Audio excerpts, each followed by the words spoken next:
ঝটিকা মিছিলের সময় ঢাকা মহানগর পুলিশের অভিযানে কার্যক্রম নিষিদ্ধ আওয়ামী লীগ ও এর সহযোগী সংগঠনের ২৪৪ জন নেতাকর্মীকে গ্রেপ্তার করা হয়েছে।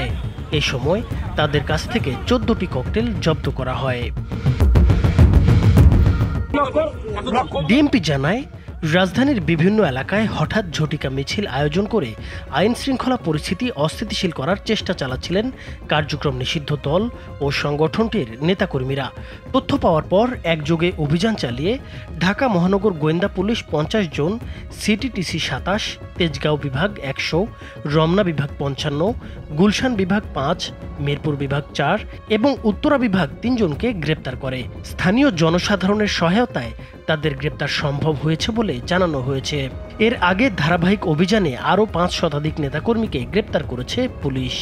স্থানীয় জনসাধারণের সহায়তায় Bangladesh police, specially DMP police এবং আমাদের গোয়েন্দা পুলিশ এই সকল ঝটিকা মিছিল হতে আজকে এখন পর্যন্ত ২৪৪ জন 244 জনকে গ্রেফতার করা হয়। এই সময় তাদের কাছ থেকে ১৪টি ককটেল এবং ৬০টি ব্যানার উদ্ধার করা হয়।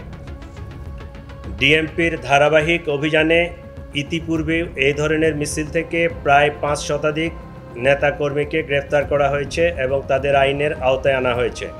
তিনি আরও বলেন, গ্রেপ্তারকৃতদের আশ্রয়দাতা, অর্থ যোগানদাতা ও লোক সরবরাহকারীদের বিষয়ে তথ্য সংগ্রহ চলছে। রাজধানীর আইন শৃঙ্খলা পরিস্থিতি স্বাভাবিক রাখতে পুলিশের অভিযান অব্যাহত থাকবে। কার্যক্রম নিষিদ্ধ দল ও সংগঠনের যে কোনো অপতৎপরতা রোধে আইনি ব্যবস্থা নেওয়া হবে বলেও জানিয়েছেন তিনি। নাইমুর হোসেন, মাছরাঙা টেলিভিশন।